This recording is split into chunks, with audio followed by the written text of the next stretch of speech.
This video shows what would turn out to be a two-alarm fire torching a vacant building at the corner of Southeast 28th and Powell. The hot flames also damaged some nearby structures and sent smoke billowing into the sky. And I remember just waking up and being like, oh, the air quality sucks again. I have asthma, so if I wake up in the morning, the air quality sucks, I can really tell. While Vivi Brayman knows all about that, she knows nothing about the fire station that serves the area.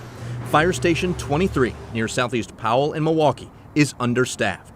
There's no fire engine or truck. I mean, that sucks. I wish they'd get a fire truck. I'm a little surprised. I wouldn't have guessed that. So we closed this station in the mid-2000s, and we reopened it in about 2017 with just 2 people there on duty per day. And so they're in what looks like somewhat like an ambulance driving around, and that is their first response out there. There's only 2 people on an ambulance type of vehicle every day at that station. Alan Ferschweiler is the president of the Portland Firefighters Association.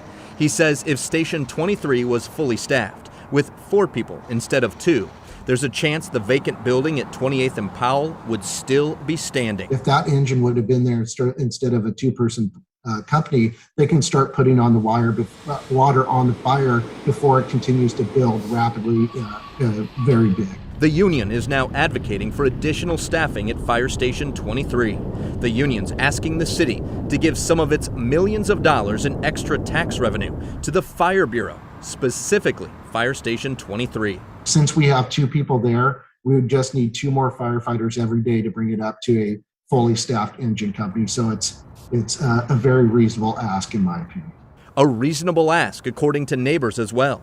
They too want a full-service fire department. I can't trust the fire station can help me, so that's kind of disappointing. So hearing that they don't even have an engine is kind of insane. How are they supposed to operate?